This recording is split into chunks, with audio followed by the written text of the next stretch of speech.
हाय दोस्तों। देखो तो आज से हम स्टार्ट करने वाले हैं केमिस्ट्री ब्लैक बुक की। ठीक है, जो अरिहंत की ब्लैक बुक केमिस्ट्री आती है वो स्टार्ट करेंगे। तो ये हमारा होने वाला है फर्स्ट चैप्टर, जो कि बेसिक इंट्रोडक्शन होगा अबाउट केमिस्ट्री के बारे में। केमिस्ट्री के ब्रांचेस क्या होते हैं, एप्लीकेशन क्या होता है, सारी चीजें के बारे में डिस्कस करेंगे। Okay, so let's move. देखो, सबसे पहले मैं यहाँ पर मार्क कर ले रहा हूँ। ओके, तो हम केमिस्ट्री के बारे में डिस्कस करेंगे कि बेसिक डिफिनेशन क्या होता है केमिस्ट्री का। देखो, तो कह रहा है कि chemistry is a branch of science which deals with the composition, structure and properties of matter. Chemistry क्या करता है, एक साइंस का ब्रांच है जो मैटर के कंपोजिशन के बारे में बताता है कि कौन कौन से पार्टिकल उसमें मिलकर बने होते हैं, कोई भी पार्टिकल, सॉरी, कोई भी मैटर किस किस पार्टिकल से बना होता है। स्ट्रक्चर बताता है कि उसका स्ट्रक्चर कैसा है, और उसके प्रॉपर्टीज के बारे में बताता है। ठीक है, तो यही हमारे पास केमिस्ट्री। अगर कोई पूछे कि फादर ऑफ केमिस्ट्री किसको कहते हैं, तो वो हमारे हो जाते हैं एंटोनी लॉरेंट लेबोजियर, या लेबोजियर भी कहा जाता है। ठीक है, तो ये हमारे हो जाते हैं फादर ऑफ केमिस्ट्री। केमिस्ट्री के बहुत सारे ब्रांचेस होते हैं। ठीक है, मेनली हम तीन ब्रांच के बारे में डिस्कस करेंगे। पहला है इनऑर्गेनिक केमिस्ट्री, सेकंड है ऑर्गेनिक केमिस्ट्री, और थर्ड हो जाएगा हमारे पास फिजिकल केमिस्ट्री। ओके, देखो, तो जस्ट थोड़ा सा इंट्रो ले लेते हैं कि इनऑर्गेनिक केमिस्ट्री में हम क्या पढ़ते हैं। तो inorganic chemistry is concerned with the study of elements other than carbon, except carbon और इनके कंपाउंड। ठीक है, तो कार्बन को छोड़ करके के जितने भी एलिमेंट के कंपाउंड बनेंगे या कोई एलिमेंट होगा, उनके स्टडी को हम इनऑर्गेनिक केमिस्ट्री में करते हैं। कार्बन के कंपाउंड्स को या और कार्बन के कंपाउंड्स को हम क्या करते हैं, या लिविंग ऑर्गेनिज्म के जो भी स्टडी होगा उसको हम किसके अंदर पढ़ते हैं, ऑर्गेनिक केमिस्ट्री के अंदर। ठीक है, फिजिकल केमिस्ट्री क्या है, फिजिकल केमिस्ट्री में एक्सप्लेनेशन देता है फंडामेंटल प्रिंसिपल्स के बारे में। ये तो तीन मेन हो गए। ठीक है, इसके अलावा बहुत से ब्रांच जैसे कि एनालिटिकल, हम लैब वगैरह में एनालिटिकल केमिस्ट्री में पढ़ाया जाता है। तो analytical chemistry is a branch of chemistry which concern with the qualitative, मतलब हमें क्वालिटी बताता है कि कलर ऑर्डर के बारे में। क्वांटिटी मतलब अमाउंट से रिलेटेड है। क्वांटिटेटिव एनालिसिस, क्वालिटेटिव और क्वांटिटेटिव हम दोनों एनालिटिकल केमिस्ट्री के अंदर ही पढ़ते हैं। ठीक है, तो ये सारे मेन ब्रांचेस हो गए केमिस्ट्री के। और ब्रांचेस हो सकते हैं जैसे कि मान लीजिए कि बायोकेमिस्ट्री, जो बायोलॉजी और केमिस्ट्री से मिलकर बना होता है, application of biology in chemistry. Okay, next है वार केमिस्ट्री। वार में जो भी यूज होते हैं वेपन्स वगैरह, उनमें केमिस्ट्री का भी यूज होता है। न्यूक्लियर केमिस्ट्री हो जाएंगे, फोरेंसिक केमिस्ट्री हो जाएगा, अर्थ केमिस्ट्री हो जाएगा, और बहुत सारे ब्रांचेस हो सकते हैं केमिस्ट्री का। तो मेरे पास बेसिक इंट्रो हो गया केमिस्ट्री और उनके ब्रांचेस के बारे में। नेक्स्ट हम छोटा सा पार्ट पढ़ लेते हैं मैटर के बारे में। तो सबको पता है कि मैटर क्या होते हैं, anything that occupies some space, has some mass, is called matter. ऐसी कोई भी चीज जो कुछ स्पेस एक्वायर करती है और कुछ जिसका कुछ ना कुछ मास होता है, हम उसको क्या बोलते हैं कि वो मैटर है। ठीक है, और मैटर क्या होते हैं, तो मैटर कहा जाता है, इनिशियली कोई डिफिनेशन किसी साइंटिस्ट ने नहीं दिया था, बट हम ऐसे बोल सकते हैं कि मैटर जो होते हैं वो स्मॉल पार्टिकल से मिलकर बने होते हैं, जिनके बीच में कहीं ना कहीं स्पेस होता है। ओके, अब मैटर के बारे में डिटेल में हम डिस्कस करेंगे। स्टेट्स, फिजिकल क्लासिफिकेशन मतलब स्टेट्स के बारे में, सॉलिड लिक्विड और इसके बारे में, गैस में कि कितना स्पेस होता है कितना नहीं होता है। The matter particle attracts each other and are in a continuous motion. ठीक है, कोई भी अगर पार्टिकल है मैटर का, तो एक दूसरे को अट्रैक्ट करेंगे, कुछ ना कुछ वहां पर बॉन्डिंग होगी और वे कंटिन्यूअस मोशन में रहते हैं। क्लासिफिकेशन ऑफ मैटर पढ़ लेते हैं। ठीक है, तो देखो मैटर को हम दो बेसिस पर क्लासिफाई कर सकते हैं। एक तो फिजिकल क्लासिफिकेशन, ओके। सेकेंड हमारे पास आ जाता है केमिकल क्लासिफिकेशन। फिजिकल क्लासिफिकेशन को थ्री पार्ट में डिवाइड कर दिया, solid, liquid and gas. Chemical को हम कैसे कर सकते हैं, एक तो हमारे पास प्योर सब्सटेंस हो सकता है और एक मिक्सचर आ सकता है। मिक्सचर में भी दो हो सकते हैं, एक तो होमोजेनस हो जाएगा और एक हो जाएगा हमारे पास हेट्रोजीनस। ओके, प्योर सब्सटेंसेस में क्या क्या आ जाएंगे, देखो, तो जितने भी एलिमेंट्स होते हैं हमारे पास, जितने भी 118 एलिमेंट नोन है, तो सारे एलिमेंट्स कैसे हो जाएंगे, प्योर सब्सटेंस से आएंगे।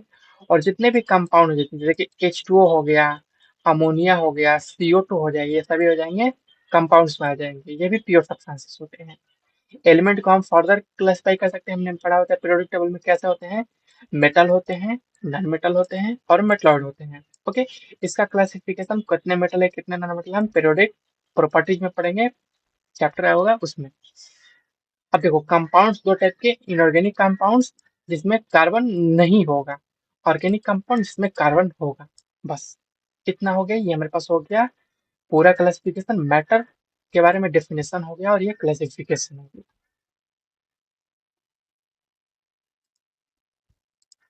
नेक्स्ट हम देख लेते हैं कि प्योर सब्सटेंसेस, इसी के क्लासिफिकेशन में हम थोड़ा सा डिस्कस कर लेते हैं कि प्योर सब्सटेंसेस क्या होते हैं। तो कह रहा है कि pure substances have characteristics different from the mixture. Obvious है कि अगर प्योर सब्सटेंस मिक्सचर तो होगा नहीं, मिक्सचर से तो अपोजिट कैरेक्टरिस्टिक्स रखेंगे, ठीक है। They have fixed composition. देखो प्योर सब्सटेंसेस का जो कंपोजिशन होता है वो फिक्स होता है, जैसे कि अगर हम H2O की बात कर रहे हैं, ठीक है, जिसमें हाइड्रोजन और ऑक्सीजन का रेशियो फिक्स है 1:8 बाई मास हमने लिया है। ओके, अगर मिक्सचर की बात करते हैं तो वहां पर कंपोजिशन फिक्स नहीं होता है, वो एनी रेशियो में हो सकते हैं, जैसे कि मान लीजिए कि वाटर एंड सैंड। अब इसका कोई कंपोजिशन बता ही नहीं सकते कि कितना वाटर है कितना सैंड है, कितना भी हम ले सकते हैं।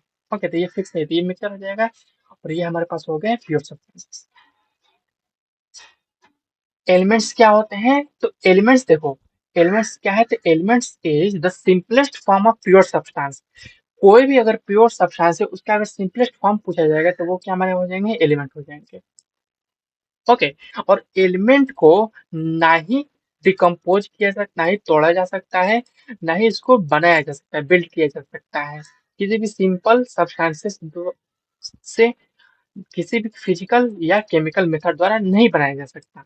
Okay, it contains only one kind of, कोई भी एलिमेंट होगा उसमें एक ही काइंड का एलिमेंट पर आइटम प्रेजेंट होगा। अगर कार्बन है तो इसमें कार्बन के ही आइटम प्रेजेंट होगी, यानी कि यहाँ पर ऑक्सीजन प्रेजेंट होगा, एलिमेंट कार्बन है तो कार्बन ही प्रेजेंट होगा।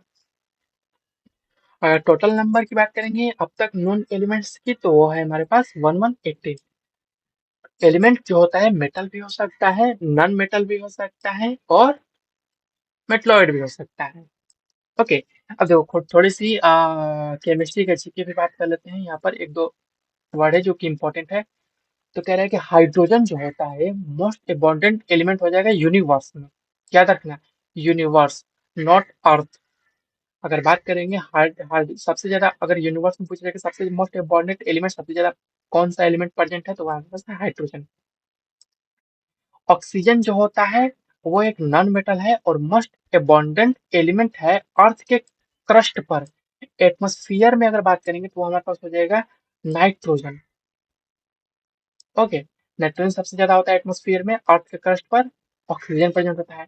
अगर मेटल में बात करेंगे कि सबसे ज्यादा मेटल अर्थ के क्रस्ट में कौन सा प्रेजेंट है, तो एल्यूमिनियम। ओके, चलो जी नेक्स्ट मूव करते हैं, कंपाउंड्स के बारे में बात कर लेते हैं।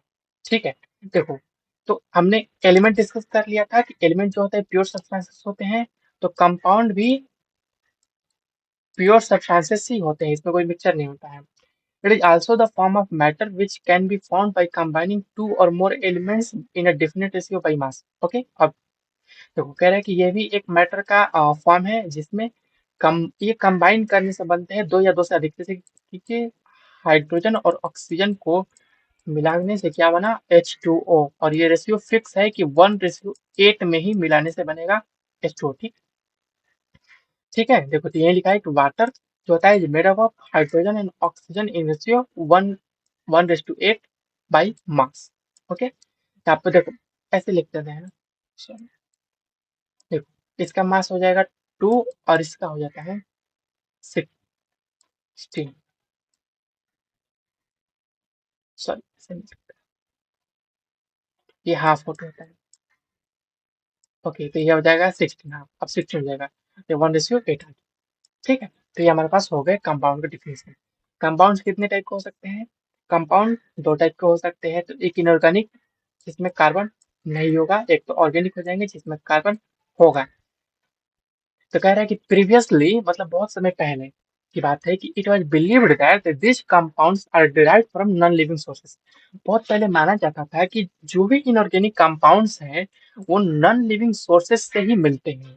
जैसे कि कौन से हो सकते हैं, जैसे कि चट्टान हो जाएंगे, रॉक्स हो जाएंगे, मिनरल्स हो जाएंगे, माउंटेन्स हो जाएंगे, ये सारी चीजों से।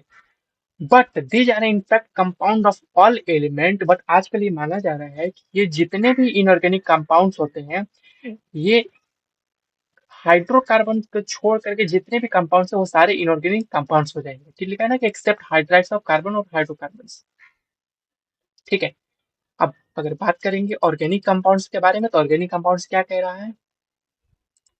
तो ऑर्गेनिक कंपाउंड्स कह रहा है कि यहाँ पर हम क्या करेंगे, according to this earlier scientist these compounds are derived from living sources. Organic compounds को हम कहाँ से डिराइव करते थे, तो लिविंग सोर्सेज थे। जितने भी कंपाउंड डिराइव होते हैं लिविंग सोर्सेज से उनको बोलेंगे ऑर्गेनिक कंपाउंड। ये पहले की अवधारणा थी। जैसे कि क्या क्या हो सकते हैं, प्लांट्स हो सकते हैं, एनिमल्स हो, यही तो होते हैं लिविंग सोर्सेज। और these are remain burn the earth crust. Okay, कभी कभी अर्थ के क्रस्ट में प्लांट बहुत सारे पहले अर्थ के क्रस्ट में बर्ड हो जाता है, तो उससे भी हमें मिलते हैं ऑर्गेनिक कंपाउंड्स। ओके, एग्जाम्पल ले सकते हैं, पेट्रोलियम भी एक ऑर्गेनिक कंपाउंड है। अकॉर्डिंग टू मॉडर्न कंसेप्ट में वही कहा जाएगा कि these are the hydrides of carbon और देन डेरिवेटिव्स। क्या है कि ऑर्गेनिक कंपाउंड्स किसको बोलेंगे, तो हाइड्रोकार्बन्स, कार्बन प्लस अगर हाइड्रोजन से कोई कंपाउंड मिलकर बना हो तो वो ऑर्गेनिक कंपाउंड कहलाएगा। ओके, ये हमारे पास डेफिनेशन हो गए कंपाउंड्स के बारे में। अब मूव करते हैं मिक्सचर्स क्या है। तो कह रहा है कि mixtures are made up of two or more pure substances. ठीक है। देखो कह रहा है कि दो या दो से अधिक अगर प्योर सब्सटेंस मिलकर बने होंगे तो उनको बोल देंगे हम मिक्सचर्स हैं। दे कैन पोजेस वेरिएबल, इनका कंपोजिशन देखो, कंपोजिशन फिक्स नहीं होता है, ये कंपोजिशन वेरिएट करते हैं। Okay, and can be separated into components by some physical method. इनको सेपरेट भी किया जा सकता है, किसके द्वारा, फिजिकल मेथड से। मिक्सचर्स को भी दो टाइप में क्लासिफाई किया गया। पहला तो एक होमोजेनस मिक्सचर ले सकते हैं। ओके, होमोजेनस क्या बोलेंगे, देखो जिसमें जो कंपोजिशन होता है वो थ्रू आउट सेम होता है। एक सेकंड में समझा दूं। यही हमने कंटेनर ले लिया, यहाँ पर मैंने मान लीजिए वाटर फिल कर दिया, इसमें मैं कोई ऐसा सब्सटेंस डाल रहा हूँ जो कि जहाँ कहीं पर भी देखेंगे तो कॉम्पोजिशन, जैसे कि यहाँ पर देखेंगे तो भी कॉम्पोजिशन सेम है, यहाँ पर भी देखेंगे तो भी सेम, यहाँ पर देखेंगे तो भी कॉन्सेंट्रेशन सेम है, कॉम्पोजिशन या कॉन्सेंट्रेशन बोल सेम हो जाएंगे, इसको बोलेंगे होमोजीनस। हेटेरोजीनस क्या बोलेंगे, जिसका कॉम्पोजिशन यूनिफॉर्म नहीं है चारों ओर। मतलब मान लीजिए कि बल्क में क्या हो गया, ज्यादा कॉम्पोजिशन हो गया और यहाँ पर लो हो गया, तो इसको बोल देंगे कि ये हो गया हमारे पास हेट्रोजीनस मिक्सचर। इसका सिंपल सा एग्जांपल है सैंड प्लस वाटर, हेट्रोजीनस। और होमोजेनस का हम ले सकते हैं लाइक साल्ट ले सकते हैं, हो जाए हमारा homogeneous mixture salt plus. Okay, अब देखो मिक्सचर्स को सेपरेट कैसे कर सकते हैं, इसके कुछ सेपरेटिंग टेक्निक्स भी हैं। ठीक है, ज्यादा नहीं, बस तीन चार डिस्कस कर लेंगे।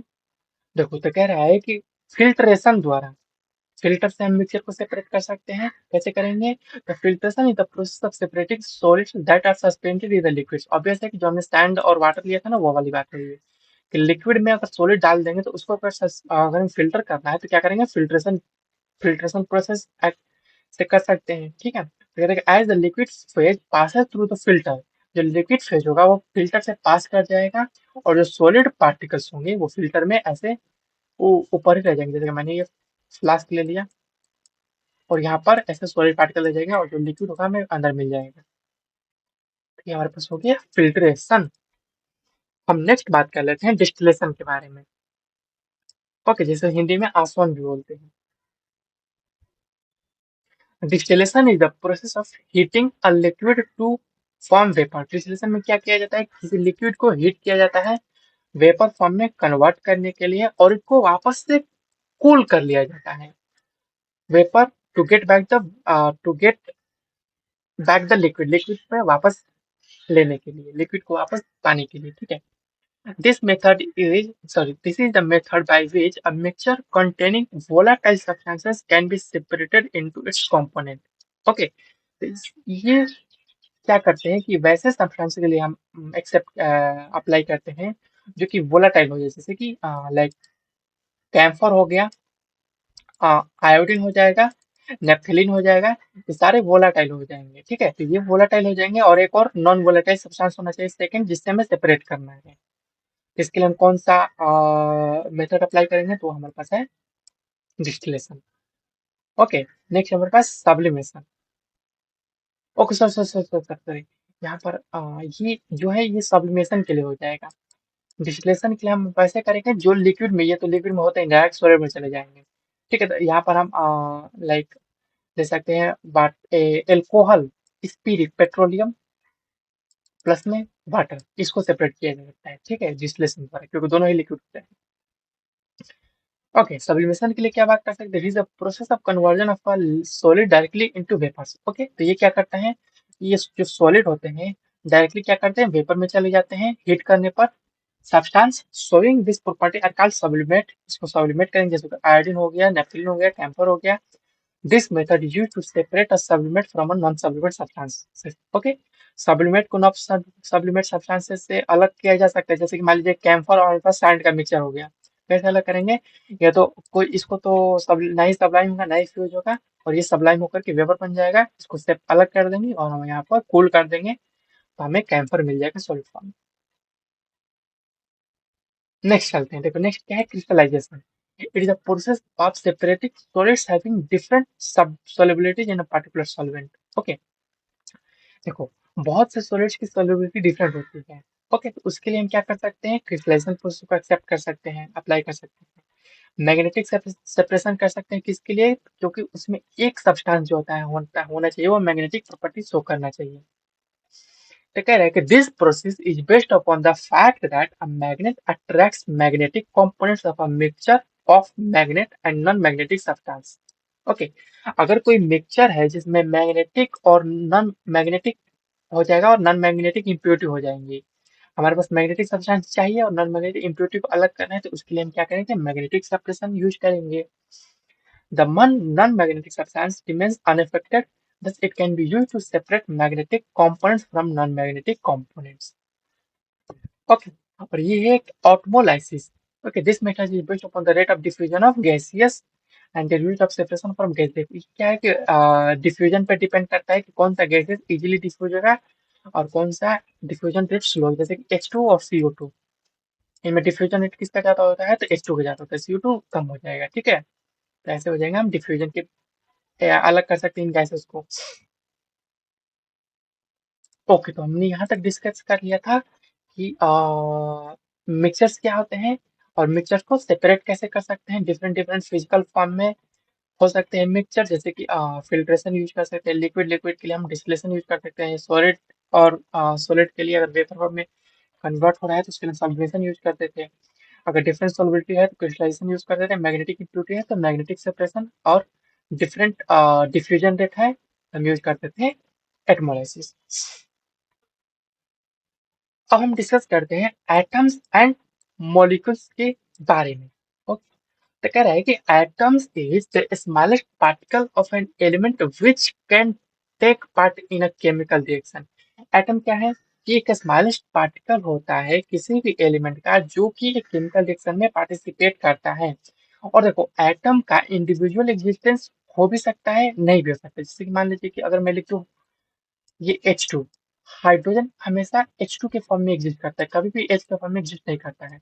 बट अगर हम नियॉन लिख रहे हैं तो नियॉन तो इंडिविजुअली एग्जिस्ट करता है।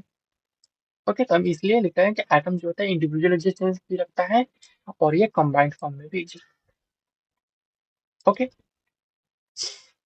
Next, molecules is the simplest particle of matter that has independent existence. देखो मॉलिक्यूल क्या होता है कि हमेशा इंडिपेंडेंट एग्जिस्टेंस होगा ही होगा। ये होमोएटॉमिक हो सकते हैं। होमोएटॉमिक का मतलब क्या होता है कि सेम टाइप का एटम प्रेजेंट होगा, जैसे कि H2 एक ही टाइप का एटम प्रेजेंट है, Cl2N2, ये डायटोमिक भी बोलते हैं, दो एटम है तो डायटोमिक। नेक्स्ट हमारे पास जैसे कि यहाँ पर कितने एटम है, तीन एटम है तो ट्राइएटॉमिक हो जाएगा। और ये तो हमारे पास होमोएटॉमिक हो जाएंगे, सेम टाइप का एटम प्रेजेंट हो, एक ही टाइप का एटम थे। हेट्रोएटॉमिक की बात करेंगे तो देखो दो टाइप का एटम, जैसे कि क्लोरीन और हाइड्रोजन, हेट्रोएटॉमिक हो गया। नाइट्रोजन और हाइड्रोजन मिलने से अमोनिया बना, तो ये हमारे पास हो गया हेट्रोएटॉमिक। कार्बन और हाइड्रोजन बनने मिलने से क्या बना, मीथेन बना, तो ये हमारे पास हो गया हेटेरोटॉमिक। तो अब हम डिस्कस करेंगे physical qualities, sorry, quantities and their measurements. देखो, तो फिजिकल क्वांटिटी क्या होती है? फिजिकल क्वांटिटी एक फिजिकल प्रॉपर्टी होती है किसी भी material that can be quantified by measurement and the measurement does not involve any chemical reaction। Obvious है कि अगर फिजिकल क्वांटिटी का मीनिंग ही है कि वो फिजिकल प्रॉपर्टी को किसी मटेरियल की फिजिकल प्रॉपर्टी को ही बताता है। क्वांटिफाइड मतलब अमाउंट बताता है कि 1 2 ऐसे स्केलिंग करके, ठीक है, और कोई भी केमिकल रिएक्शन इन्वॉल्व नहीं होगा। To express measurement of any physical quantity, two things are required. देखो, किसी भी फिजिकल क्वांटिटी के लिए दो चीज चाहिए, एक तो इसकी यूनिट और एक नंबरिकल वैल्यू। जैसे कि अगर मैं लिख रहा हूँ यहाँ पर 10, तो 10 किस यूनिट में ले रहे हैं? कोई तो यूनिट है, जैसे कि सेंटीमीटर मीटर से 10 मीटर, तो ये हमारे पास हो गया इसका नंबरिकल वैल्यू, और ये हमारे पास हो गया यूनिट मीटर। हम ले सकते हैं मान लीजिए कि 20 सेंटीमीटर, ये हमारे पास यूनिट हो गया, नंबरिकल वैल्यू, दोनों चीजें रिक्वायर्ड होती है। ओके, तो एक और चीज कह दो कि मैग्नीट्यूड फिजिकल क्वांटिटी का किस पे डिपेंड करता है?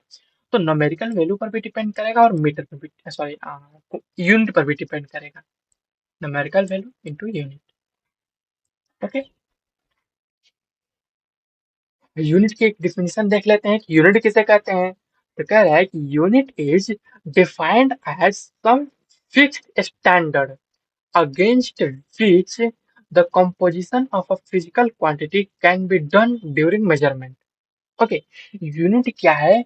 एक फिक्स्ड स्टैंडर्ड होता है जिसका यूज करके हम फिजिकल क्वांटिटी को मेजर करते हैं। यूनिट कितने टाइप के हो सकते हैं? Basic unit, derived unit. Okay, याद रखो, बेसिक यूनिट 7 होती है, डिराइव यूनिट इनफाइनाइट होती है। ओके, बेसिक यूनिट में क्या क्या हो सकते हैं? बेसिक भी बोलते हैं, फंडामेंटल भी बोलते हैं, जैसे कि लेंथ, मास, टाइम। अब ये सिंबल छोड़ दो, ये भी छोड़ दो क्योंकि ये हम आगे पढ़ेंगे। Electric current, thermodynamic, temperature, amount of substance और ल्यूमिनेसेंस, ये टोटल 7 हो जाएंगे। और देखो, इन्हीं का यूज करके, इन्हीं 7 का यूज करके हम बहुत से यूनिट, इन्हीं 7 का यूज करके हम बहुत से यूनिट डिराइव करते हैं।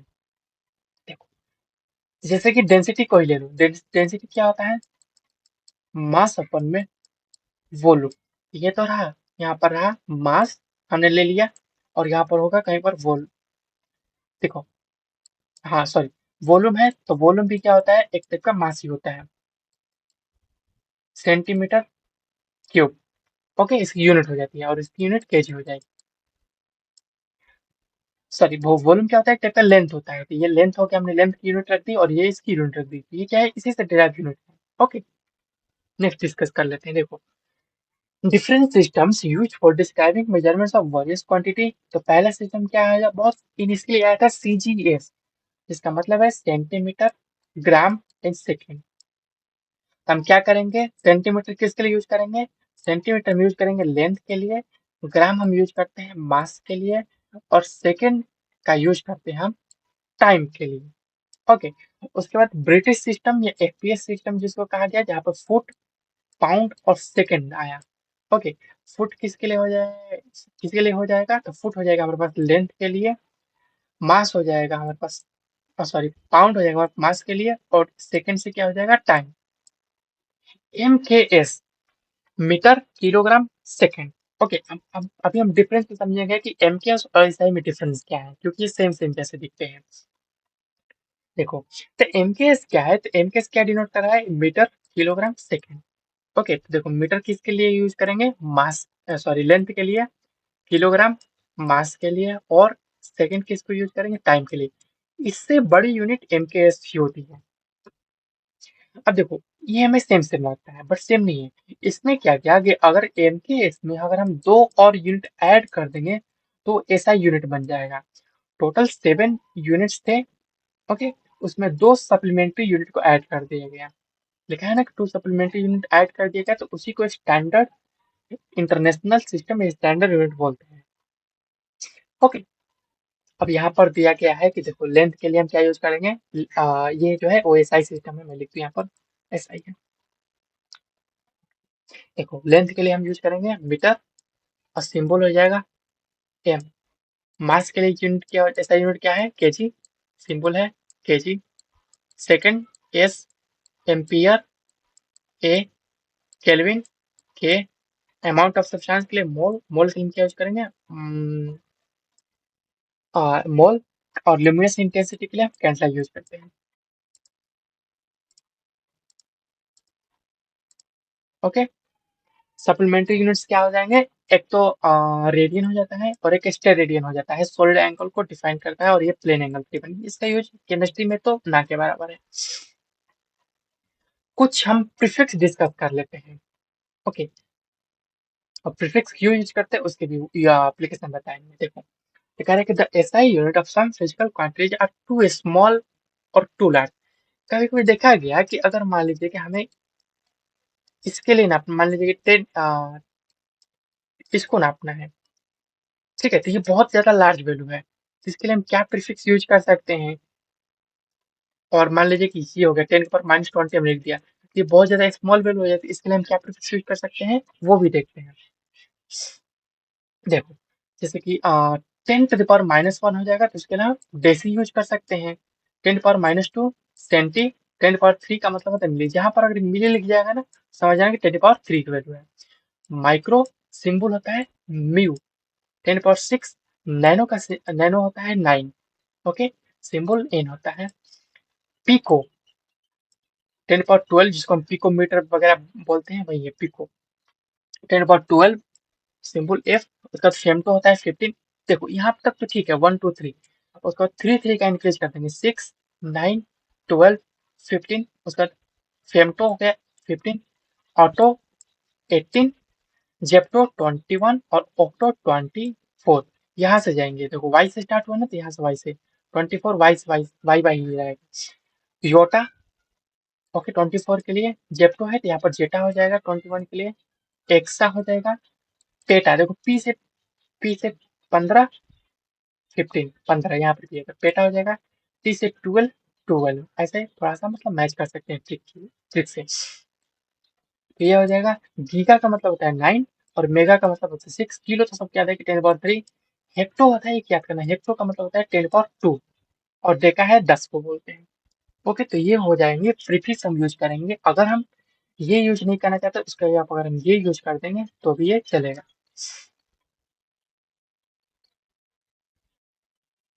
ओके, कुछ हम फिजिकल क्वांटिटी के कन्वर्जन वगैरह, कन्वर्जन नहीं पहले फिजिकल क्वांटिटी देख लेते क्या क्या हो सकता है। देखो mass, mass is the amount of matter present in a substance.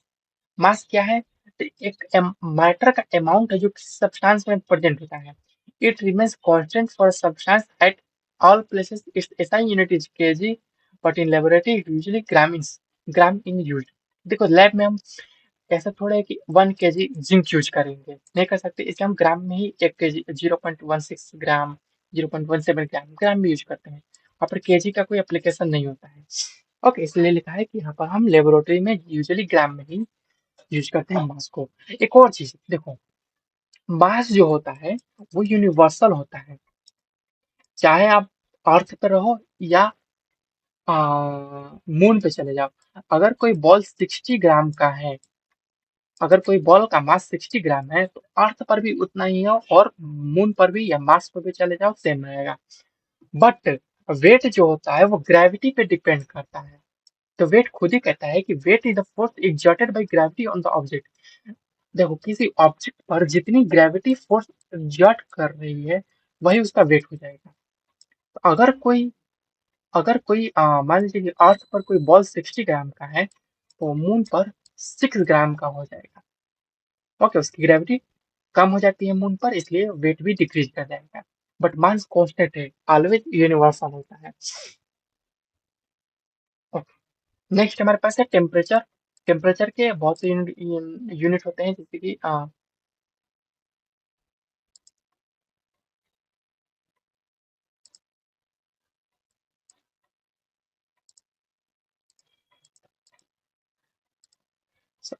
Temperature देखो, टेम्परेचर क्या होता है कि there are three common scale to measure temperature. हम क्या क्या नापते हैं? एक तो डिग्री सेल्सियस का यूज करते हैं, डिग्री फ़ारेनहाइट का यूज करते हैं, और केल्विन का यूज करते हैं। ओके, और जिसमें केल्विन को ही एसआई यूनिट माना गया, हमने पीछे भी डिस्कस कर लिया इस चीज को। The temperature on two scale are related to each other by the following relationship. देखो एक रिलेशनशिप दिया गया, मान लीजिए कि हमें कैसे पता चला कि अगर हम इससे इसमें जाना है तो हम कैसे कन्वर्जन कर सकते हैं, उसके लिए कोई तो ट्रिक होना चाहिए। उसके लिए हमारे पास एक ट्रिक है, तो वो है कि degree Fahrenheit is equal to 9.5 degree Celsius plus 32। या मैं ऐसे याद कर सकता हूँ, देखो degree Fahrenheit is equal to, solve करेंगे तो 1.8 डिग्री सेल्सियस कर दो और प्लस में 32 ऐड कर दो, फ़ारेनहाइट का वैल्यू आ जाएगा। ओके, केल्विन का वाले को तो पता ही है कि डिग्री सेल्सियस में अगर 273.15 अप्रोक्स ले लेते हैं, एग्जैक्ट वैल्यू 273.15 होता है एग्जैक्ट वैल्यू। ओके, तो ये हम यूज कर देंगे तो केल्विन निकल जाएगा। अगर हमें डिग्री सेल्सियस चाहिए तो क्या कर देंगे, केल्विन माइनस 273.15 कर देंगे तो हमारे पास डिग्री सेल्सियस का वैल्यू आ जाएगा। सिंपली यहाँ पर भी हम कर सकते हैं, डिग्री सेल्सियस निकालना है तो इस चीज को इधर भेज दो, सोल्व कर दो, आ जाएगा। वॉल्यूम क्या होता है? देखो, तो वॉल्यूम क्या होता है, तो volume is the space occupied by matter. Volume क्या है कि किसी भी अगर कंटेनर हमने ले रखा है, इसमें जितना जितना कोई लिक्विड वॉल्यूम को ऑक्यूपाई कर रहा है, स्पेस को ऑक्यूपाई कर रहा है, वही उसका वॉल्यूम हो जाएगा। ओके, तो ये है वॉल्यूम। वॉल्यूम जनरली हम किसके केस में, लिक्विड या गैस के केस में ही मेजर करते हैं, सॉलिड का तो कोई वॉल्यूम हम कंसिडर नहीं करते। Density is defined as the amount और mass per unit of volume. Density क्या होता है, मास अपन में वॉल्यूम। ओके, देखो हमने ये बोला था डेंसिटी की यूनिट यहाँ पर लिखा है ग्राम पर सेंटीमीटर की हो सकता है या केजी पर मीटर की हो सकता है। ओके, तो यहाँ तक हमने डिस्कस कर लिया सम फिजिकल क्वांटिटी क्या कर सकते हैं।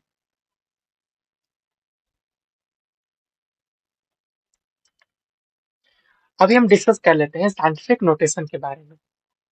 ओके, तो कह रहे हैं कि in such notations all measurements however large or small, चाहे छोटा हो या बड़ा, are expressed as a number between 1 to 9।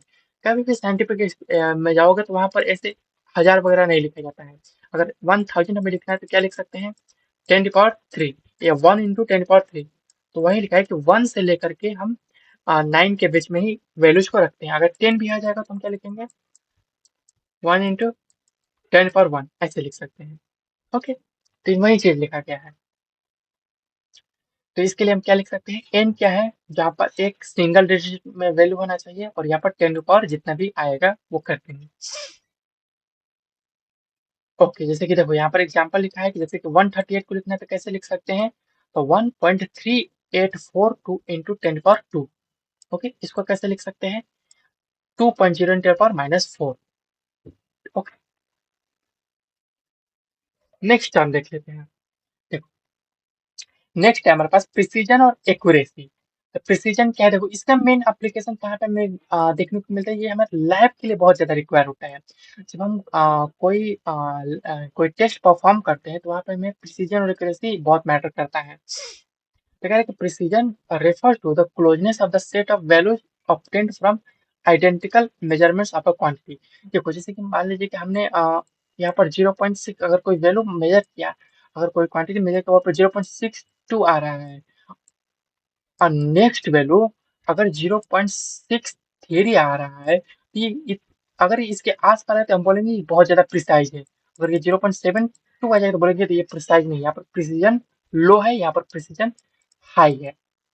Okay, तो इसलिए बोला है कि ये प्रिसीजन वर्क है। प्रिसीजन वर्क तो जितना क्लोज होगा सेट ऑफ वैल्यूज के, मतलब जो भी वैल्यूज आएंगे वो सारे एक दूसरे के क्लोज ही होने चाहिए, आसपास होने चाहिए। Precision is simply measure of reproducibility of experiment. Okay, reproducibility हमें दिखाता है कि कितना हमने मेजर किया है चीजों को। प्रिसीजन क्या है, individual value minus arithmetic mean value. ये हमें फॉर्मूला है, अगर निकाल सकते हैं तो अगर कभी न्यूमेरिकल में इसका यूज हो सकता है। अब एक्यूरेसी क्या है, accuracy is the measurement of difference between the experimental value or the mean value of a set of measurements and the true value. देखो एक्यूरेसी क्या है, तो जितना हमने खुद से एक्सपेरिमेंट किया है, दो हमारे पास वैल्यू होंगी, एक तो थ्योरेटिकल वैल्यू आएगा और एक एक्सपेरिमेंटल वैल्यू आएगा। हम थ्योरेटिकल वैल्यू के या ट्रू वैल्यू के कितने पास में है वो हमें एक्सपेरिमेंट से डिसाइड कर रहा है। अगर ये मान लीजिए कि 2.1 समथिंग है और यहाँ पर हमारे पास 7 पॉइंट समथिंग आ रहा है वैल्यू, तो हमें हमारा जो एक्सपेरिमेंट है कहीं ना कहीं गलत है, तो हमें और ज्यादा एक्सपेरिमेंट करने की जरूरत है। एक्यूरेसी हमारे पास बहुत कम है। अगर यहाँ पर 2.3 आया तो हम बोलेंगे कि हम एक्यूरेट हैं, बहुत ज्यादा एक्यूरेसी के पास है। ओके, तो ये सारी लैब की टर्म्स थी। In physical measurements, accurate results are generally precise, but precise results are not to be accurate. Okay.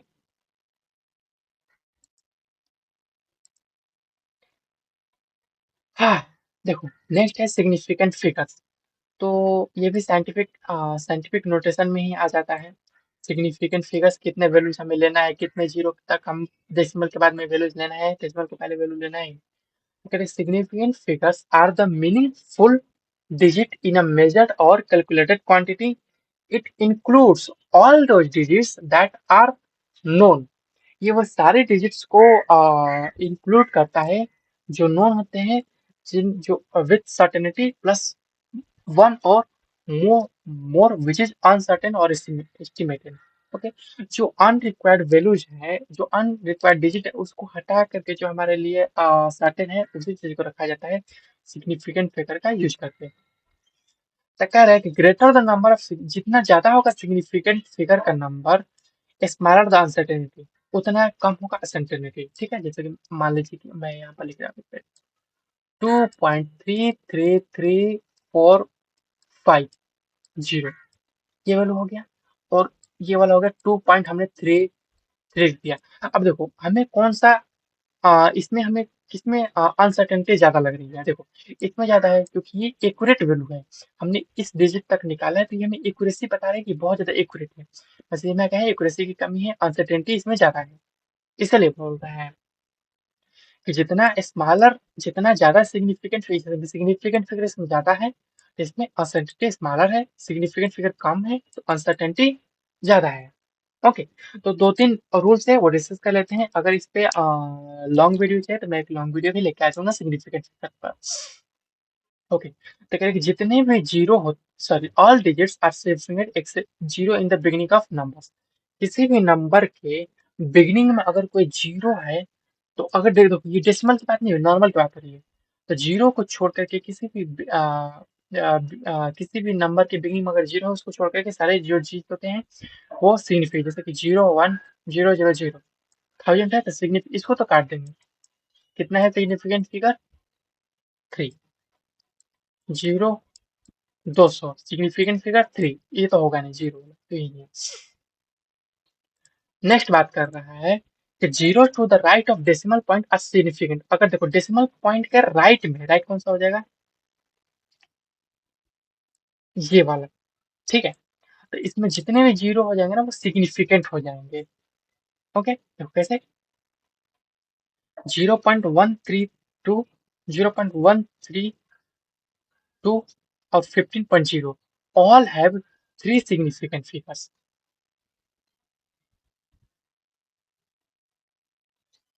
चलिए इसको काट दीजिए, मुझे रॉन्ग लग रहा है, इसको हटा दो। ठीक है, ये गलत है। देखो इन दोनों के पास कितने सिग्निफिकेंट फिगर हो जाएंगे, इसके पास भी पॉइंट के बाद एक जीरो है तो डेसिमल राइट में है तो काउंट होगा, ये भी थ्री हो जाएगा, 1 2 3 डिजिट्स। यहाँ पर भी 1 2 3 डिजिट्स। ओके, तो थ्री सिग्निफिकेंट फिगर यहाँ पे भी है, यहाँ पर भी है। Exact numbers have infinite significant figures. Okay, देखो अगर मैं यहाँ पर लिख रहा हूँ 100, तो ये कैसा नंबर है? एग्जैक्ट है। क्या मैं इसको 100.0000000 ऐसे इन्फिनाइट तक लिख सकता हूँ? जिसका सिग्निफिकेंट फिगर हमने बोला था कि राइट वाले काउंट होते हैं, तो राइट वाले तो काउंट होंगे, तो कितने हैं? तो इन्फिनाइट है, तो अब जैसे कि यहाँ पर इन्फिनाइट सिग्निफिकेंट फिगर्स हो जाएंगे। अब देखो अब कुछ चीजें आती है कि अगर हम एडिशन कर रहे हैं, सब्सट्रैक्शन कर रहे हैं, मल्टीप्लिकेशन कर रहे हैं और डिवीजन कर रहे हैं, तो सिग्निफिकेंट फिगर कौन सा काउंट करें? जैसे कि देखो इसमें कितने सिग्निफिकेंट फिगर है? 1 2 3 4, चार है इसमें, दो है और इसमें कितने? तीन है। तो टोटल अगर काउंट करेंगे तो अगर तीनों को ऐड करेंगे तो हमें सम में कितना आ रहा है? 1 2 3 4 सिग्निफिकेंट फिगर आ गया। तो हम क्या फोर कंसीडर करेंगे? नहीं, जो सबसे लोवेस्ट सिग्निफिकेंट फिगर होगा सब में वही काउंट करेंगे। तो कितना है, 2 है, तो इसका आंसर हो जाएगा 2। ओके।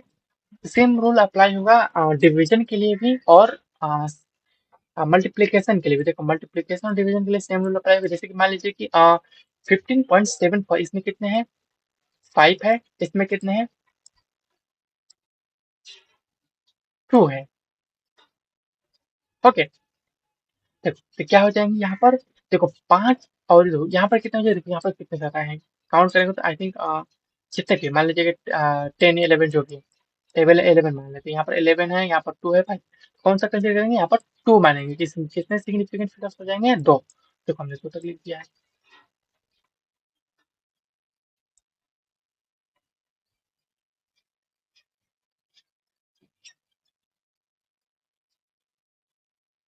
ओके चलो ठीक है, पॉइंट के बाद वाले सिग्निफिकेंट काउंट किया 2, तो यहाँ पर पॉइंट के बाद वाले कितने हो जाएंगे, 2 हो जाएंगे। देखो राउंडिंग ऑफ तो सबको पता है कि अगर वैल्यू 5 से अगर वे राउंडिंग ऑफ कैसे करते हैं, तो करेंगे सिग्निफिकेंट करते हैं, last digit retained and increase by 1 if the following digit is greater than. अगर डिजिट 5 से ज्यादा है तो हम 1 से इंक्रीज कर देते हैं, अगर 4 से कम है तो हम क्या कर देते हैं, 4 या 4 से कम है, 5 या 5 से ज्यादा है तो हम 1 बढ़ा देते हैं, और 4 से कम है तो हम 0 करते हुए रख देते हैं। जैसे कि यहाँ पर है 12.696, इसको कैसे कर सकते हैं, देखो यहाँ पर कितने हैं, 9 है, तो 5 से ज्यादा है तो इसको हम क्या कर सकते हैं, यहाँ पर 1 ऐड कर देंगे। 12.7 है वही है, यहाँ पर 5 है तो क्या कर देंगे, 18.4 कर देंगे, एक इसमें ऐड कर देंगे प्रीवियस वाले में, 3 है तो 0 करते हैं 9 को रख देंगे। तो हमारे पास हो गया सिग्निफिकेंट फिगर्स, और राउंडिंग ऑफ में कर लिया यहाँ तक। ओके। अब हम डायमेंशंस एनालिसिस के बारे में बात करें। इसमें क्या है ना कि जनरली यूनिट कन्वर्जन के बारे में बताया गया है, ठीक है।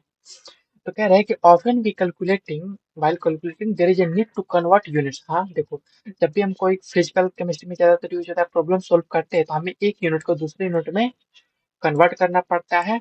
इसके लिए यहाँ पर कुछ दिया गया, देखो क्या कर रहे हैं कि जब हम डाइन जो होता है, एक प्रेशर का यूनिट है, तो 1 डाइन किसके बराबर होता है, 10 पावर, सॉरी फोर्स का यूनिट है, 1 डाइन होता है 10 पावर 5 न्यूटन के equal. Okay. 1 atmosphere 101,325 newton metre to power -2। Okay. ये होता है प्रेशर के यूनिट, ये प्रेशर के लिए है, ये फोर्स के लिए है, ये भी पास्कल जो होता है वो भी प्रेशर के लिए होता है, ठीक है। तो देखो न्यूटन मीटर स्क्वायर, न्यूटन पर मीटर स्क्वायर या पास्कल दोनों की यूनिट, दोनों one one newton, sorry 1 nm is equal to 1 pascal के बराबर होता है। ओके। और 1 atm कभी कभी अगर यहाँ पर पॉइंट लगा रहे हैं तो 101,325 किलो पास्कल मिल जाएगा। ओके। 1 बार किसके इक्वल होता है, तो 1 × 10⁵ या पास्कल बोल सकते हैं। ओके, यहाँ पर पास्कल लिख दिया है।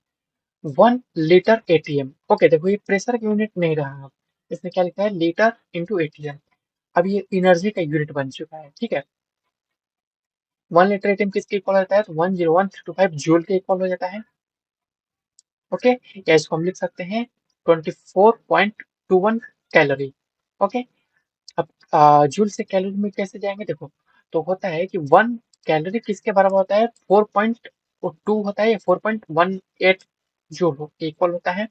इलेक्ट्रॉन वोल्ट में कन्वर्ट करना है हमें, तो कैसे कर सकते हैं इसको, ऐसे कर देंगे 2.61 sorry 2.613 × 10⁻19 electron volt. Okay. 1 electron volt किसके बराबर होता है, अगर हमें इलेक्ट्रॉन वोल्ट से जूल में जाना है तो 1 इलेक्ट्रॉन वोल्ट 1.6 × 10⁻−19 जूल के बराबर होता है। 1 जूल में 10⁻7 आर्क की होता है, और 1 एंगस्ट्रॉम में 10⁻10 मीटर होता है, एंड 10⁻8 सेंटीमीटर होता है। ओके। 1 लीटर में सबको पता है 1000 ml होता है, और 1 ml में 1 cm³ होता है, ठीक है। तो था 1 लीटर में 1000 cm³, 1 लीटर में 10⁻3 मीटर क्यूब होता है, या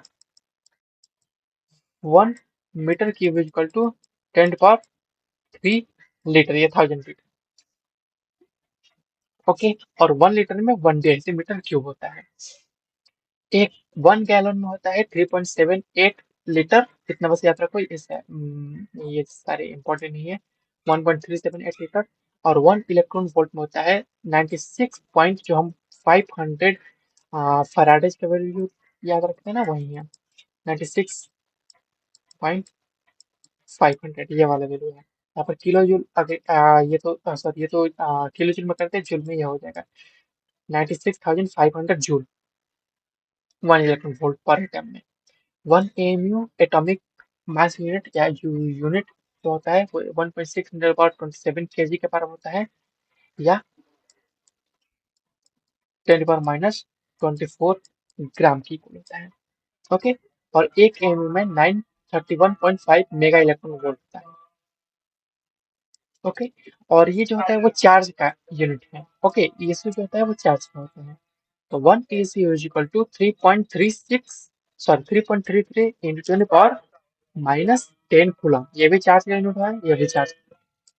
ओके। तो यहाँ तक हमने थोड़े से कन्वर्जन कर लिए थे, डायमेंशन एनालिसिस, या बोल सकते हैं 1 मिनट को दूसरे मिनट में कैसे कन्वर्ट करेंगे।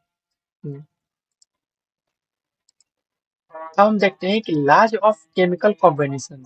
कुछ लॉज है केमिकल कॉम्पोजिशन, और आगे है conservation of mass, definite proportion, multiple proportion, reciprocal proportion, Gay Lussac law और एवोगाड्रो लॉ, डाल्टन थ्योरी, ये सभी पढ़ेंगे। ठीक है। सबसे पहले है लॉज ऑफ केमिकल कॉम्बिनेशन। तो क्या कह रहा है कि the combination of element to form a compound is governed by the following 6 basic law. Okay. Chemical combination के लिए अगर कोई एलिमेंट का कोई एटम कंबाइन कर रहा है, उसके लिए 6 बेसिक लॉज दिए गए हैं, जो कि इस प्रकार है। तो पहला है लॉ ऑफ कंजर्वेशन ऑफ मास। इसको दिया गया था लिवोजियर द्वारा 1789 में। ओके। तो बस लेवजर ने कहा था कि अगर कोई रिएक्शन हो रही है किसी भी दो एलिमेंट में, चाहे वो फिजिकल चेंज हो रहा है, केमिकल चेंज हो रहा है, तो चेंज से पहले और चेंज के बाद, मतलब रिएक्टेंट में और प्रोडक्ट में जो मास होगा वो कांस्टेंट रहेगा, कोई मास में चेंज नहीं होता है। ओके। तो कह रहा है कि this law states that during any physical or chemical change the total mass of the product is equal to the total mass of reactant. Obvious है कि जितना अगर ए और बी का मास होगा रिएक्ट करके, अगर सी प्लस डी दे रहे उतना ही मास सी प्लस डी का होगा। ए बी का मास इक्वल होगा सी प्लस डी के मास के। ओके, मास में कोई चेंज नहीं होगा। बट ये जो लॉ है ये फेल हो जाता है जब हम न्यूक्लियर रिएक्शंस के बारे में पढ़ते हैं। ऐसा क्यों होता है, मैं थोड़ा सा हिंट दे देता हूँ। ठीक है। देखो, मान लीजिए हमने यहाँ पर सोडियम लिखा। ठीक है। सोडियम हो गया, और ये सोडियम अगर कोई हम बम्बार्डिंग, मान लीजिए कुछ भी ले लेते हैं, यहाँ पर मैं पार्टिकल न्यूट्रॉन ले लेता हूँ। ऐसे न्यूट्रॉन बम्बार्ड कर रहा है। ओके। तो बम्बार्ड करके कोई न्यू पार्टिकल जनरेट कर रहा है। मैं अभी न्यूक्लियर रिएक्शन नहीं पढ़ा, इसलिए कुछ भी डाल देता हूँ। ठीक है। ये एक्स न्यू पार्टिकल जनरेट हो रहा है। इस पार्टिकल के साथ में कुछ एनर्जी इवॉल्व होती है। मान लीजिए मैं 400 मेगा इलेक्ट्रॉन वोल्ट एनर्जी मैंने इवॉल्व कर दिया। तब हुआ क्या कि अगर यहाँ पर इसका मास 23.011 होगा, तो इसका जो मास है वो 23.011 से कुछ कम हो जाएगा, 0.05 हो जाएगा। और जो 0 पॉइंट मतलब इतना भी वैल्यू नहीं, बहुत कम, एकदम माइनस डिफरेंस होता है। और वो जो मास है वो कन्वर्ट हो जाता है एनर्जी के फॉर्म में। तो हमने लॉ ऑफ कंजर्वेशन ऑफ मास क्या कहता है कि जो मास होता है वो रिएक्टेंट के साइड में, प्रोडक्ट के साइड में कांस्टेंट होता है, ये चेंज नहीं होता है। बट न्यूक्लियर रिएक्शन में ये जो मास है वो चेंज होकर एनर्जी में कन्वर्ट हो गया। यहाँ पर ये फेल हो गया। ओके। चलो जी, देखते हैं नेक्स्ट लॉ। तो कह रहा है कि लॉ ऑफ डेफिनिट प्रोपोर्शंस, ये किसने दिया था? प्राउस्ट ने दिया था, जिसको 1799 में दिया गया था। इस लॉ के अकॉर्डिंग क्या कह रहा है कि a chemical compound obtained by different sources always contains same percentage of इस constituent element। कह रहे हैं कि अगर कोई केमिकल कंपाउंड मिल रहा है, चाहे किसी भी सोर्स से हो, तो उसमें जो constituent है उनका परसेंटेज सेम होगा। देखो, अगर आप वाटर ले रहे हो, चाहे वो वाटर कहीं से भी हो, ओके, चाहे वो रिवर से हो, सी से हो, या अर्थ के सरफेस पर प्रेजेंट हो, या बादलों में प्रेजेंट हो, सबका कंस्टिट्यूएंट मास 1:8 ही होगा और ये फिक्स है। ओके, चलो जी, नेक्स्ट देखते हैं। नेक्स्ट हमारे पास है लॉ ऑफ मल्टीपल प्रोपोर्शन, जिसको दिया था डाल्टन ने 1803 में। ओके, इस लॉ के अकॉर्डिंग कह रहा है कि अगर कोई दो एलिमेंट कंबाइन करते हैं to form more than one compound, दो एलिमेंट कंबाइन करके दो से ज्यादा कंपाउंड बनाते हैं। ओके सॉरी, एक एक या सॉरी दो या दो से ज्यादा कंपाउंड बनाते हैं, तो the masses of one element that combine with a fixed mass of other element are in the ratio of small whole numbers। Okay, जैसे देखो, अब यहाँ पर एक एग्जांपल देके समझाया है। ये देखो, नाइट्रोजन यहाँ पर किस में है, NH3 है, तो 1:3 है हाइड्रोजन का इसके लिए। और यहाँ पर देखेंगे तो इसको ऐसे कर लो, NH2 वोल्ट ऐसे कर सकते हैं, ठीक है। अब देखो, यहाँ पर भी नाइट्रोजन 1 है, वहां पर नाइट्रोजन 1 है, यहाँ पर हाइड्रोजन कितने हैं, 3 है, और यहाँ पर कितने हैं, हाइड्रोजन 2 है।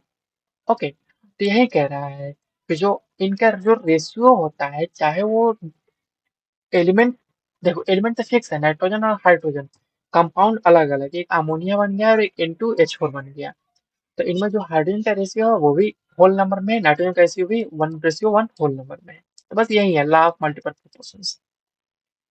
नेक्स्ट हम देख लेते हैं लॉ ऑफ रेसिप्रोकल, क्या है, sorry, law of reciprocal proportions. Okay, तो देखो इसमें कह रहा है कि इस लॉ के अकॉर्डिंग अगर दो एलिमेंट जैसे कि ए और बी कंबाइन करते separately with the same weight of third element, अगर दो element same weight of third element के साथ कंबाइन करते हैं, तो the ratio in which they do so is the same or simple multiple of the ratio in which they combine with each other. Okay, देखो जैसे क्या कह रहा है कि अगर मैं यहाँ पर कार्बन ले रहा हूँ, फर्स्ट एलिमेंट कार्बन ले लिया, सेकंड मैंने सल्फर ले लिया, ओके, और थर्ड यहाँ पर ऑक्सीजन ले रहे हैं, तो कार्बन अगर सल्फर के साथ कंबाइन करेगा तो क्या बनेगा, CH2।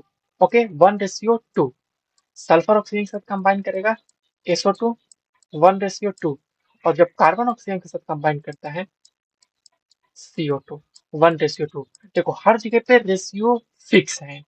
ओके, तो 1:2, 1:2, 1:2, तो यही है लॉ ऑफ रेसिप्रोकल प्रोपोर्शन, जिसको रिचर्ड ने दिया था 1792 में। ओके, नेक्स्ट है गेलुसिक लॉ ऑफ गैसियस वॉल्यूम, जिसको दिया गया था 1808 में, गेलुसेक ने दिया था। ये कह रहा है कि under similar condition of temperature and pressure, अगर टेम्परेचर और प्रेशर का हम सेम कंडीशन ले रहे हैं, चाहे whenever gases react together, जब गैसेस एक दूसरे के साथ रिएक्ट करते हैं, the volume of the reacting gases as well as products bear a simple whole ratio, ठीक है। अगर कोई भी गैस ले रहे हैं, तो जो गैसेस का वॉल्यूम है वो हमेशा सिंपल होल रेशियो में ही रिएक्ट करते हैं। ओके, बस यही है। एवोगाड्रोस लॉ, एवोगाड्रोस लॉ वही है, अमाउंट के बारे में बताया कि state equal volume of gases under same condition of temperature and pressure contains same number of molecules. Okay, तो यही है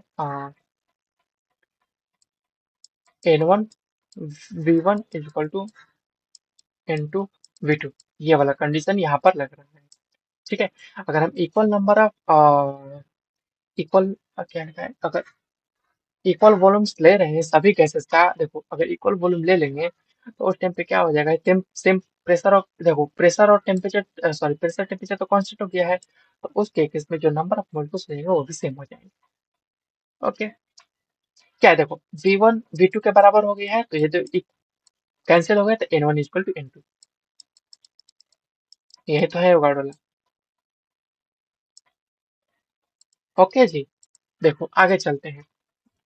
हाँ, ये डाल्टन से एटॉमिक थ्योरी, इसके बारे में डिटेल में हम डिस्कस करेंगे एटॉमिक स्ट्रक्चर पार्ट में। अभी थोड़ा सा डिस्कस कर लेते हैं कि 1803 में आया था, based on the large chemical, ये पहला थ्योरी था जो कि मॉलिक्यूल के बारे में बताता है कि कैसे कंबाइन करते हैं।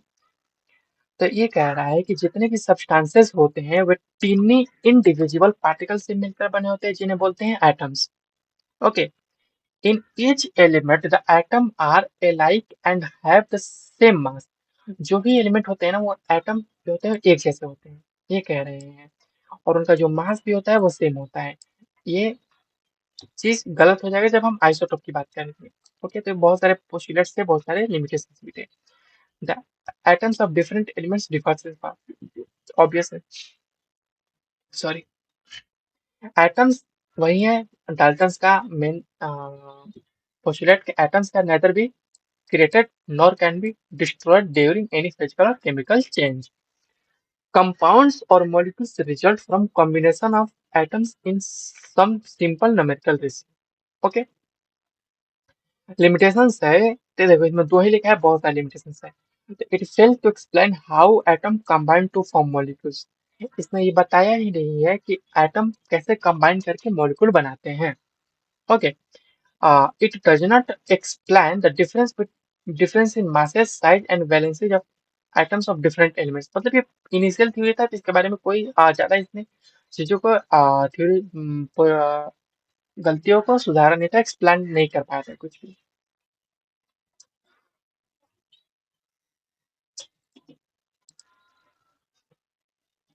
देखो अब एटॉमिक मास की बात कर लेते हैं। तो एटॉमिक मास क्या होता है? तो mass it is average of relative atomic mass of an atom. किसी भी देखो जो भी हम देखो ऐसा है ना कि अगर हम क्लोरीन का मास लिखते हैं तो ये होल नंबर में नहीं होता है। ये जो हम 35.5 देते हैं, ये एवरेज एटॉमिक मास ही, जो भी पीरियोडिक टेबल हम देखते हैं वो सारे ही एवरेज एटॉमिक मास होते हैं। ओके, इसलिए कह रहा है कि एटॉमिक मास हमेशा एवरेज एटॉमिक मास होता है, रिलेटिव एवरेज एटॉमिक मास होता है एटम का। ये इंडिकेट करता है कि कोई भी एटम किसी भी एलिमेंट का वो कितना टाइम्स हेवियर है as compared to 1/12 part of the carbon C12। Carbon C12 के एटम से कोई भी एटम कितना हेवी है। तो एवरेज एटॉमिक मास कैसे निकाल सकते हैं? तो एवरेज एटॉमिक मास होता है एवरेज मास ऑफ एटम, जितना मास होगा एवरेज एटम का, उसके बाद 1/12 पार्ट ले लेंगे C12 के मास का।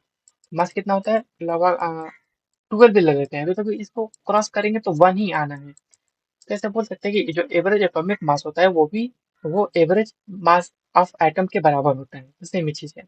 ओके, नेक्स्ट चलते हैं। देखो तो कह रहा है कि the word average has been used in the above definition and is very significant because element occur in your nature as a mixture of several isotopes, so atomic mass can be computed as average atomic mass. Okay, देखो अगर हम chlorine की बात करेंगे तो chlorine का मास 35 भी होता है, Cl35 और Cl37 भी होता है। ओके, और देखो इसका अबंडेंस कुछ और, मान लीजिए कि इसका 35 पर 63% अबंडेंस कर देंगे तो इसका 37% अबंडेंस होता है, कुछ ऐसे जाता है। ठीक है, तो अबंडेंस पे डिपेंड करता है। देखो यहाँ पर हम एवरेज एटॉमिक मास कैसे निकाल सकते हैं?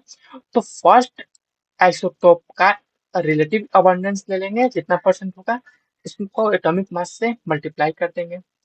सेकंड का रिलेटिव अबंडेंस ले लेंगे, एटॉमिक मास से मल्टीप्लाई कर देंगे, और दोनों को जो रिलेटिव अबंडेंस होगा उसको सम कर देंगे। ओके, तो हमारे पास एवरेज एटॉमिक मास निकल के आ जाएगा। क्लोरीन केस में 35.5 होता है। ओके।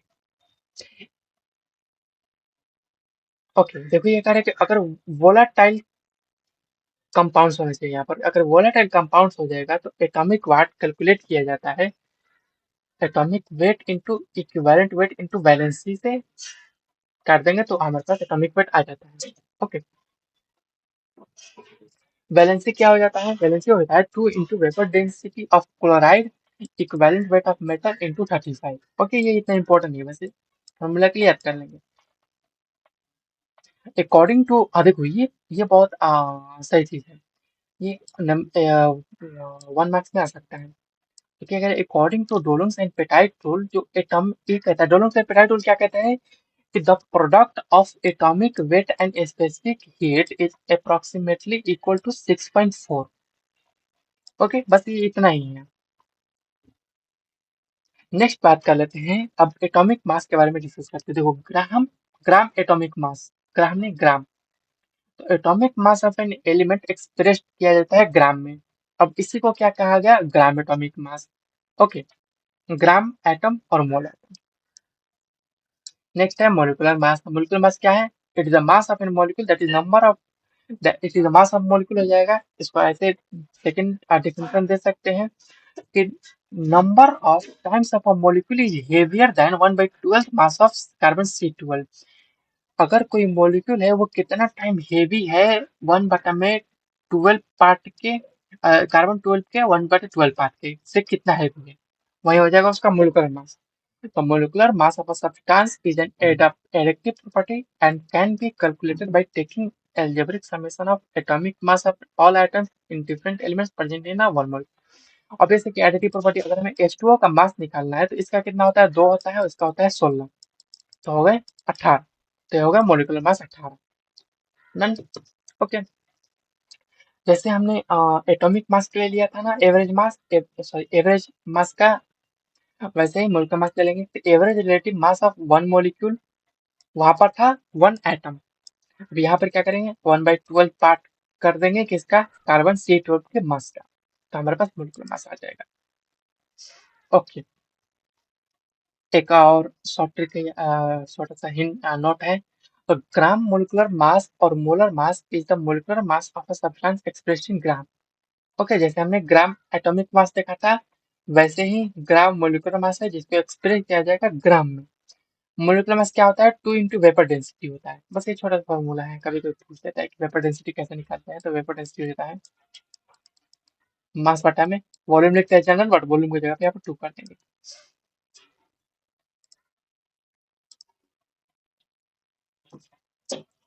फॉर्मूला मास देखो क्या होता है, इसके बारे में थोड़ा सा हम अच्छे से डिस्कस करेंगे। तो कह रहा है कि some substances such as sodium chloride do not contain discrete molecule as their constituent units। देखो, नेचर में कोई भी चीज इंडिविजुअली एग्जिस्ट नहीं करती है। ओके, तो ये कह रहा है कि कुछ ऐसे सब्सटेंसेस हैं जो डिस्क्रीट फॉर्म में एग्जिस्ट नहीं करता है, बल्कि डिस्क्रीट मॉलिक्यूल में एग्जिस्ट नहीं करता है, बल्कि कंबाइंड स्टेट में एग्जिस्ट करता है, एक साथ बहुत सारे मॉलिक्यूल कंबाइंड रहते हैं। तो उसके लिए हम क्या करेंगे, इसके लिए हम यूज करते हैं फॉर्मूला मास, ना कि मोलिकुलर मास। ओके, तो देखो अगर मैं NaCl की बात करूंगा तो NaCl ऐसे होता ही नहीं है, ये कुछ ऐसे होता है। देखो, Na4Cl4, ये हमने, सॉरी Cl4, ये हमने कौन सा मास लिखा है, ये हमारे पास मोलिकुलर मास। ओके, अब इसको फॉर्मूला मास में कैसे बनाएंगे, तो जो ये स्टोकियोमेट्री 4 लिखा है इसको कॉमन ले लेंगे। हम क्या, मैं इसको ऐसे लिख सकता हूँ, 4NaCl। ओके, अब देखो ये जो आया है, अब ये जो पार्ट है इसको क्या बोलते हैं, ये है हमारे पास फॉर्मूला मास, और इस पार्ट को, जो न्यूमेरिकल वैल्यू है, इसको बोलते हैं formula unit. Formula unit, formula mass. Okay, और यह मोलिकुलर मास। तो कभी कभी चीजों को हमें मोलिकुलर मास लिखने के बजाय हम फॉर्मूला मास में लिखना प्रेफर करते हैं। ओके, तो ये आप NaCl देखते हैं, मोलिकुलर मास नहीं है, ये फॉर्मूला मास लिखा गया है। ओके, और इसका फॉर्मूला मास का वेट कितना होता है, फॉर्मूला मास कितना होता है, 59 पॉइंट, सॉरी 58.5 ये यूनिट जो। इक्विवेलेंट मास की बात करते हैं, देखो तो कह रहा है कि it is the mass of an atom or compound which would combine with or displaces 1 part of hydrogen or 8 part of oxygen और 35.5 पार्ट ऑफ फ्लोरीन।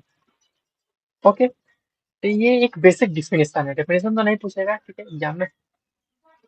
तो ये कह रहा है कि देखो, इक्विवेलेंट मास किसी भी एलिमेंट का या कंपाउंड का वह मास है जो कंबाइन करेगा या डिस्प्लेस करेगा 1 पार्ट हाइड्रोजन को। देखो, जितना वेट होगा ना उतना ही पार्ट होगा। 1 पार्ट हाइड्रोजन को डिस्प्लेस करेगा, या 8 पार्ट ऑक्सीजन को डिस्प्लेस करेगा, या 35.5 पार्ट क्लोरीन को डिस्प्लेस करेगा।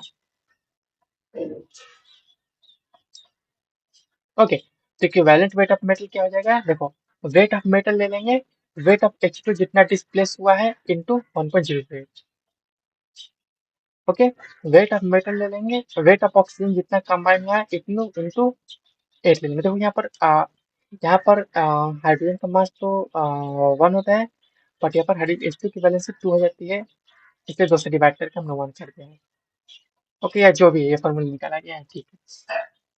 वैसे एक क्लोरीन का लिख लेंगे, ये फॉर्मूला आ जाएगा। अगर इक्विवेलेंट वेट हमें मेटल का निकालना पड़ा तो वेट ऑफ मेटल ले लेंगे, volume of H2 displaced at STP, और ये 11.200।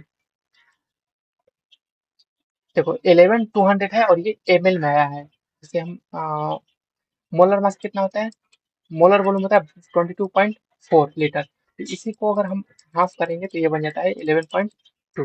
तो वहीं से ये 11.2 लीटर होता है, ml में करेंगे तो 11,200 हो जाएगा। ठीक है। तो weight of substance A, weight of substance B, अगर इनमें से कोई भी तीन दिया होगा तो हम फोर्थ निकाल सकते हैं, ये उसके लिए दिया गया है।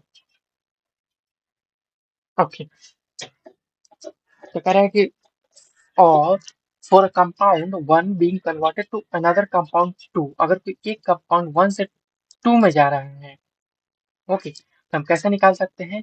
तो मेटल के ले लेंगे इक्विवेलेंट वेट, और इक्विवेलेंट वेट एनायन के ले लेंगे कंपाउंड एक का, वन का। कंपाउंड वन के जो मेटल होगा और एनायन का इक्विवेलेंट वेट, कंपाउंड टू के मेटल और एनायन का इक्विवेलेंट वेट ले लेंगे, तो हमारे पास अगर एक अननोन होगा तो दूसरा नोन हो जाएगा। साल्ट के लिए कैसे निकालते हैं, तो साल्ट के लिए हमने फॉर्मूला मास लिख देते हैं, टोटल पॉजिटिव या नेगेटिव चार्ज। ओके, वन लिखना है, पॉजिटिव और नेगेटिव, एंड नहीं है। इक्विवेलेंट मास लिखना पड़ेगा, एटॉमिक मास होता है बटा में एन फैक्टर, ये फॉर्मूला हर जगह वैलिड है और यही याद करना है mainly। देखो, अब एन फैक्टर कैसे कैलकुलेट करेंगे, देखो एसिड के लिए अलग होगा, बेस के लिए अलग होगा, साल्ट के लिए अलग होता है एन फैक्टर। तो एन फैक्टर को हम कैलकुलेट करना देख लेते, देखो अगर पूछेगा कि एन फैक्टर एसिड के लिए क्या होता है, जितनी बेसिसिटी हो, मतलब जितने आयोनाइजेबल या डिस्प्लेसेबल H प्लस प्रेजेंट होंगे उतना ही एन फैक्टर। एस एल के केस में 1, H2SO4 के केस में 2, H3PO3 के केस में 2, 3 और 3। देखो यहाँ पर हमें दिख रहा है कि 3 हाइड्रोजन है, बट जब स्ट्रक्चर ड्रॉ करोगे ये कुछ ऐसे हो जाता है, सॉरी।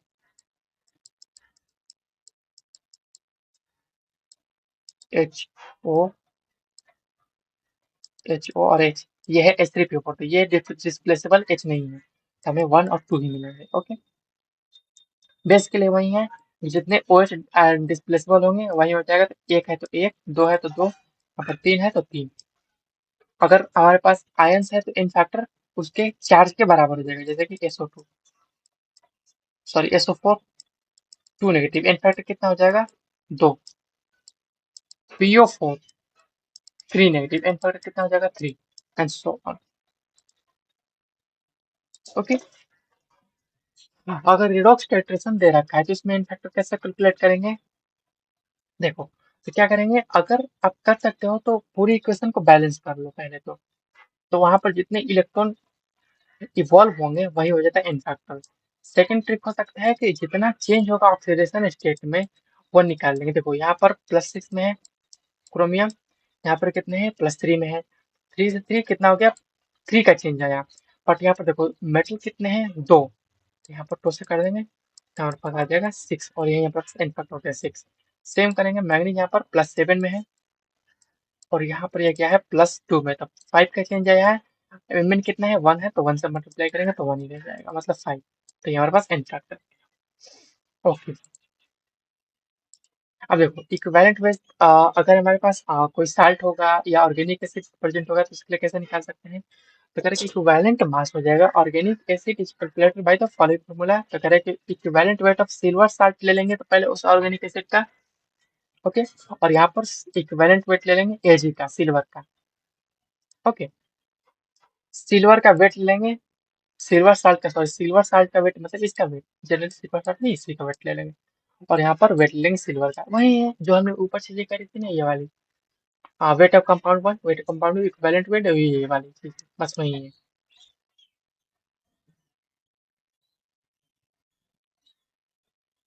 देखो मोल कंसेप्ट के पे तो पूरा यूनिट आता है, बट यहाँ पर हम शॉर्ट में डिस्कस करने वाले मोल कंसेप्ट को। तो जो टर्म है मोल कंसेप्ट, ये किसने दिया था, ये दिया था ओस्टवाल्ड ने। मोल एक लैटिन वर्ड है जिसका मोल मतलब होता है मोल क्या होता है? तो मोल इज मोल क्या है? एक अमाउंट है। ऐसे जब मान लो कि एक अमाउंट होता है जो सब्सटेंस का अमाउंट बताता है। Amount of substance which contains same number of elementary particles as the number of atoms present in 12 gram of carbon. एक डेफिनेशन देखो, जहां पर भी अगर 12 ग्राम कार्बन लिखा गया है तो अब C12 ये रेफरेंस लिया गया है रिलेटिव, इसी से तो कोई ना कोई तो रेफरेंस होना चाहिए ना। तो यही रेफरेंस है हमारे पास, हर जगह होता है। और C12 इजिली अवेलेबल होता था, इसलिए इसी को रेफरेंस माना गया था। देखो तो क्या गया है कि जितने का कार्बन 12 के 12 ग्राम में जितने एटम प्रेजेंट होंगे उसी को कहा गया मोल। देखो तो कार्बन C12 है, 12 ग्राम मतलब ये कितना हो गया? 1 मोल, और यही तो हो गया मोल। ओके, तो इसी को मोल कहा गया। तो 1 मोल का वैल्यू पूछा गया था 6.023 इंटू अबाउट 23 एटम्स हो सकता है या मोलिक्यूल्स भी हो सकता है। इसको बोल सकते हैं कि अब देखो, अगर यहाँ पर 6.023 इंटू अबाउट 23 एटम्स लिखा है तो हम इसको बोलेंगे 1 ग्राम एटम। अगर मोलिक्यूल होगा तो 1 ग्राम मोलिक्यूल। ओके, इसको ग्राम एटॉमिक मास बोलते हैं और इसको ग्राम मोलिकुलर मास। और एक और चीज, अगर ग्राम मोलिकुलर मास 1 मोल जो होता है 22.4 लीटर मोलर वॉल्यूम के इक्वल होता है। ओके, स्टैंडर्ड नंबर ये सब एवोगाड्रो नंबर है, ऑनर ऑफ एवोगाड्रो के रिस्पेक्ट में दिया गया था। Heat is denoted by Na से डिनोट किया जाता है। The volume occupied by 1 mole of gas of a gaseous substance is called molar volume.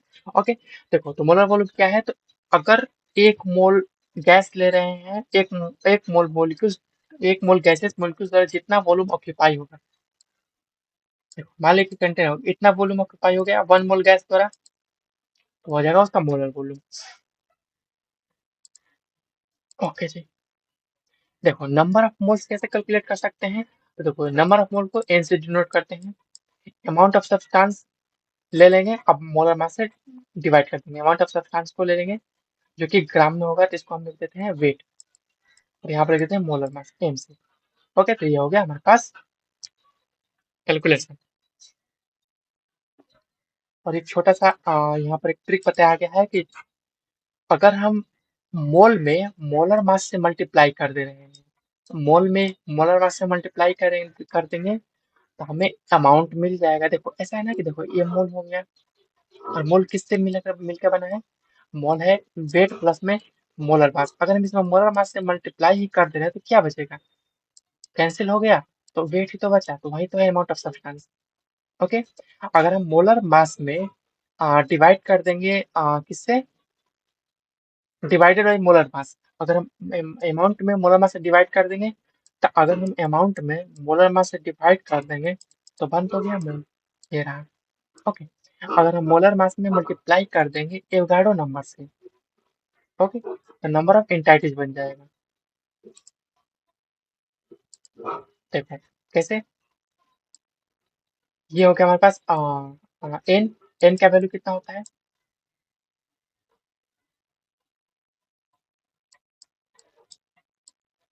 N अपन में एन ए। देखो जहाँ पर एन हमें क्या बताता है? नंबर में एंटाइटीज हो गया, और इन्हें क्या है? एवोगाड्रो नंबर है। तो अगर हम यहाँ पर मल्टीप्लाई कर देंगे एवोगाड्रो नंबर से, हमारे पास नंबर ऑफ एंटाइटीज ऑटोमेटिकली आ गया। या ऐसे करो कि एन ए में डिवाइड कर दोगे, अगर हम नंबर ऑफ एंटाइटीज में डिवाइड कर देंगे एवोगाड्रो नंबर से, तो हमारे पास मोल मिल जाएगा। ये number of entities, number of particles, number of atoms कुछ भी हो सकते हैं। ओके, ये है, ये सेम चीज है मोलर वॉल्यूम के लिए। 22.4 लीटर से डिवाइड कर देंगे तो मोल, और मोल में मल्टीप्लाई कर देंगे 22.4 लीटर से तो वॉल्यूम मिल जाएगा। ओके, हाँ देखो ये वाला चीज, ये रहा number of molecules. Number of molecules is equal to number of moles. इसको नंबर ऑफ मॉलिक्यूल्स को कैपिटल एन से डिनोट किया जाएगा, मोल्स को एन एस, स्मॉल एन से, और एन ए हो गया। ठीक है, तो ये सारी चीजें हो गई। तो number of molecules in 1 gram compound is equal to N A बटा में gram molar mass. Number of molecules in 1 CMQ या 1 ml होता है of an ideal gas at STP is called Loschmidt number, जिसका वैल्यू हो जाता है 2.69 into 10 power 19। Okay, 1 AMU या जिसको यूनिफाइड मास या एटॉमिक मास यूनिट भी कहते हैं, वो एग्जैक्टली किसके इक्वल होता है पहले बता चुके कि वन जो C12 होता है उसके 1/12 पार्ट के। ओके, तो यहाँ पर वन ये U equal to 1/12 into mass of one C12, तो 1 m इक्वल टू 1/n भी लिख सकते हैं। ओके, और देखो ये 12th क्या बता रहा था हमें, ये जो 12th है ये तो हमें वही बताया था ना कि मोल, अगर 12 ग्राम है उसकी जगह पर मैं 1 मोल लिख सकता हूँ, कार्बन के लिए है तो वही है 1 मोल की वैल्यू उसी की। अब इस ये किसके इक्वल हो जाएगा, ये 1 एवोग्राम के इक्वल हो जाएगा, जिसको 1 स्टोन बोलते हैं। ये उतना इम्पोर्टेंट नहीं है, बस आप देख लो कभी पूछेगा तो काम में आ जाएगा। 1 डाल्टन किसके इक्वल होता है, 1.6 इंटू 10 24 ग्राम की इक्वल होता है। ओके, 1 मोल ऑफ इलेक्ट्रॉन की वैल्यू कितनी होती है, 0.55 मिलीग्राम या 5.5 इंटू -4 ग्राम। ओके, अब ये हमने कैसे निकाला, तो कुछ नहीं करना, देखो 1 मोल इलेक्ट्रॉन पूछा है, उसका वेट पूछा है 1 मोल इलेक्ट्रॉन का। ओके, तो ऐसे करो, वेट ऑफ इलेक्ट्रॉन कितना होता है 9.11 into 10 to the power I think -28 gram होता है ना शायद, हाँ ग्राम होता है। ये हमारे पास हो गया 1 इलेक्ट्रॉन का, पूछा कितने हैं 1 मोल के लिए। तो अगर हमारे पास 1 इलेक्ट्रॉन का वेट पता हो गया है तो 1 मोल के लिए नहीं निकाल देंगे, क्या करेंगे, n से मल्टीप्लाई कर दो। जब आप मल्टीप्लाई करोगे तो आपको ये वाली वैल्यू मिलेगी।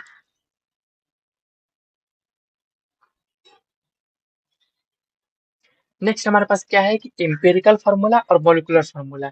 कुछ नहीं करना, देखो एम्पेरिकल फार्मूला क्या होता है, किसी भी मोलिकुलर फार्मूला का सिंपलेस्ट होल नंबर होता है, सिंपलेस्ट होल नंबर रेशियो बताता है, ठीक है। Empirical formula the simplest formula of the compound giving simplest whole number ratio of atom present in one molecule. Okay, जैसे कि मान लीजिए कि, हम यहाँ पर ले लें बेंजीन को भी, इसका सिंपलेस्ट एम्पिरिकल फार्मूला क्या हो जाएगा 6CH, मतलब इसका एम्पिरिकल फार्मूला CH हो जाएगा, molecular formula C6H5। Okay, molecular formula हमें ये शो करता है कि कंपाउंड में टोटल नंबर ऑफ एटम्स कितने प्रेजेंट हैं। ओके, जबकि एम्पिरिकल फॉर्मूला शो करता है कि जो एक एटम के लिए कितना रेशियो लगेगा दूसरे एटम का। ओके, और ये फॉर्मूला है जहाँ पर एन क्या डिनोट कर रहा है, एन वही यही चीज देखो 6 है ना, ये एन है। हम एन निकालना तो क्या करेंगे, मोलिकुलर फॉर्मूला को एम्पिरिकल फॉर्मूला से डिवाइड कर देंगे। और ये हमेशा याद रखना, कभी भी फ्रैक्शन में नहीं लाना है, हमेशा एन की वैल्यू होल नंबर ही होगी, नेचुरल नंबर होगा 1 2 3 4 ऐसे जाएगा। होल नंबर नहीं बोलेंगे क्योंकि जीरो तो होता नहीं है, नेचुरल नंबर ही बोलेंगे, एटलीस्ट 1 तो होगा ही। ओके जी, देखो तो नेक्स्ट हमारे पास आ जा रहा है स्टोकियोमेट्री। सबको पता है स्टोकियोमेट्री क्या होता है, the relative proportion in the reactant react and the product is formed. वह अमाउंट जिसमें हम कोई प्रोपोर्शन जिसमें कोई रिएक्टेंट रिएक्ट करता है और प्रोडक्ट फॉर्म होता है। जैसे कि मान लीजिए कि हमें बनाना है, जैसे कि 2A + 3B giving 4C। Stoichiometry दो हो गया, ए के रिस्पेक्ट में, बी के रिस्पेक्ट में 3 और सी के रिस्पेक्ट में 4, यही हो गया स्टोकियोमेट्री। ये एक लैटिन वर्ड होता है जिसका मतलब होता है कि एलिमेंट का मापना, to measure an measure an element. Limiting reason क्या हो जाएगा, देखो मान लीजिए कि ये रिएक्शन जा रहा है और ये रिवर्सिबल रिएक्शन है, इरिवर्सिबल नहीं है। तो इस रिएक्शन में कोई एक रिएजेंट ऐसा होगा, सॉरी कोई एक रिएक्टेंट ऐसा होगा जो पहले खत्म हो जाएगा, उसको बोलेंगे limiting reactant, limiting reagent. Okay, और एक ऐसा होगा जो एक्सेस में प्रेजेंट होगा लास्ट तक, मतलब प्रोडक्ट बन गया है, अब उसके बाद प्रोडक्ट नहीं बन सकता क्योंकि एक सब्सटेंस जो था एक रिएक्शन खत्म हो गया, तो वो एक्सेस में प्रेजेंट होगा, तो इसको बोलेंगे एक्सेस रिएजेंट। ओके, तो वही चीज था limiting reagent and access reagent. In an irreversible reaction, the extent of product can be computed on the basis of limiting reagent and liquefaction. Obvious है, तो कह रहे हैं कि अगर हमारे पास irreversible reaction है तो हम यहाँ पर प्रोडक्ट का एक्सटेंट बता सकते हैं केवल लिमिटिंग रेंज का पता लगा करके। एक्सेस का तो पता ही, क्योंकि देखो अगर ये हमारे पास मान लीजिए कि 10 मोल है, अगर इसका 10 मोल ये रिएक्ट कर रहा है इससे, अभी स्टोकियोमेट्री भूल जाओ, ठीक है, तो इसका भी तो 10 ही मोल बनेगा इसके रिस्पेक्ट में, चाहे इसका आप 1000 मोल ही क्यों ना ले लो, बट इसका रिएक्ट करेगा इसके साथ 10 मोल से रिएक्ट करके 10 मोल फॉर्म करेगा। ओके, तो हमेशा लिमिटिंग रीजन के रिस्पेक्ट में ही स्टॉक स्टॉकियोमेट्री देखिए, लिमिटिंग रीजन से ही हमारे पास प्रोडक्ट का एल डिसाइड होता है। नेक्स्ट हमारे पास है कि परसेंटेज कैसे निकाल सकते हैं, तो कुछ नहीं करना है, ये हमारे पास लैब में बताया जाता है कि अगर एक्चुअल यील्ड दिया गया है कितना है, बटे में आपका कितना इसको एक्सपेरिमेंटल यील्ड भी बोल सकते हैं। जितना आपका एक्सपेरिमेंटल यील्ड आया उसको डिवाइड कर देंगे थ्योरेटिकल यील्ड से और 100 से मल्टीप्लाई कर देंगे, तो हमारे पास आ जाएगा कि परसेंटेज यील्ड कितना मिला। मान लीजिए देखो एक्चुअल यील्ड आ गया 70 ग्राम। ओके, और थ्योरेटिकल यील्ड भी आपका 70 ग्राम आ गया। ओके, ये कैंसिल हो गया, आप परसेंटेज यील्ड कितना आ गया, तो आपका 100%। कभी भी कभी भी याद रखना, एक्चुअल यील्ड थ्योरेटिकल यील्ड से ज्यादा नहीं हो सकता, अगर ज्यादा है तो फिर एरर है। ओके, तो ये हमारे पास खत्म हो गया हमारा चैप्टर। सो आई होप आपको ये चीजें समझ, अगर फिर भी आपको कोई कहीं पर भी डाउट है या मेरे से कुछ मिस्टेक हुआ है तो आप कमेंट बॉक्स में अपना कमेंट कर सकते हैं, हम उस चीज को नेक्स्ट पार्ट में करेक्शन करेंगे। अभी के लिए थैंक यू सो मच।